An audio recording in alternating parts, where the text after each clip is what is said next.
The garage fan spun uselessly against the sweltering summer heat as Maya Patel tightened the last bolt on Mrs. Henderson's '98 Corolla.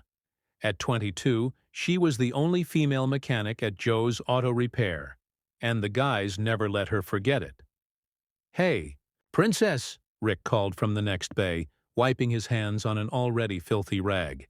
"You gonna work today, or just play with your little tools?" Maya opened her mouth to fire back when the garage door creaked open. A haggard-looking man in a pizza delivery uniform pushed a wheelchair into the shop. Its left wheel was bent, at a painfully unnatural angle. A small girl with pink leg braces slumped in the seat, eyes downcast. "Please," the man begged, sweat dripping from his temples. "Every shop says it'll take weeks, but Lily's surgery is tomorrow morning, at Children's." Maya didn't let him finish. She dropped to her knees beside the chair, her mechanic's hands already diagnosing the damage. The axle was bent nearly 30 degrees, bearings completely shot. "Joe's gonna kill me," she muttered, reaching for her tools. The man's face fell. I can't pay much up front." "Did I ask for money?" Maya winked at the little girl, who peeked up through long lashes. "What's your name, superhero?" "Lily," the girl whispered, tapping her braces together. "I'm getting new ones tomorrow." Maya's heart clenched. She'd spent enough nights in hospital waiting rooms with her little brother to recognize that mix of fear and hope. For the next 2 hours, Maya worked miracles, straightening the axle with delicate hammer taps, replacing the bearings from her personal stash, and reinforcing weak joints with aircraft-grade aluminum scraps. The other mechanic stopped to watch as she rolled the chair smoothly across the oil-stained concrete. Lily giggled, a rare sound, and spun herself in delighted circles. "I don't know how to thank you," her father choked out. "Get her to that surgery on time," Maya said, ruffling Lily's hair. "That's payment enough."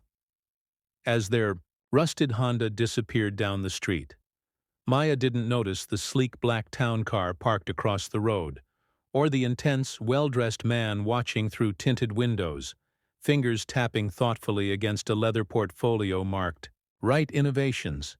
Rick gave a low whistle. "You know that was Daniel Wright's personal chef, right? Dude could have paid 10 grand without blinking." Maya just shrugged, wiping grease from her hands. Some things were more important than money. 1 week later, Maya was elbow-deep in an engine when the garage door chimed. The usual noise died instantly. She looked up and saw Daniel Wright, billionaire CEO of Wright Innovations, standing in her work bay. His tailored suit looked out of place against the greasy concrete. It was the same man she'd glimpsed outside the shop days earlier. "You fixed Chloe Sullivan's chair," he said without preamble. His voice was deeper than she expected, rough around the edges, at odds with his polished appearance. "Her father's my personal chef." Maya's wrench clattered to the floor. She'd seen Daniel's face on magazine covers, the tech titan transforming accessibility. His late wife's wheelchair designs had revolutionized the industry. Did I do something wrong?" she asked, nervously wiping her hands on her coveralls. Daniel reached into his jacket. Maya braced herself for a lawsuit. Instead, he produced a check with enough zeros to make her vision blur. "Startup capital," he said, placing it on her toolbox. "For your wheelchair company." Maya choked out a laugh. "I don't have a—" "You do now." He slid a business card next to the check. Wright Innovations. Chief Engineer, Maya Patel. Around them the other mechanics stared. Rick dropped a socket wrench with a clatter. Daniel's stern expression softened. "Our factories will handle production. Your designs, patented. Every chair, affordable."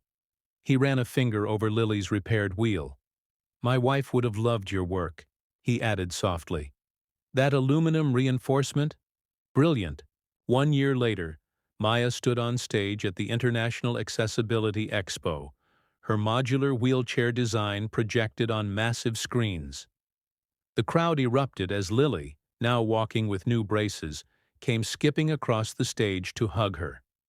Backstage, Daniel adjusted Maya's lopsided name tag with fatherly pride.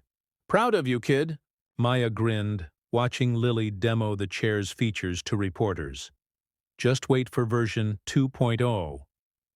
As the cameras flashed, she spotted Rick in the audience, now her company's head mechanic. He raised a coffee cup in salute, mouthing, "Sorry, princess." She winked back.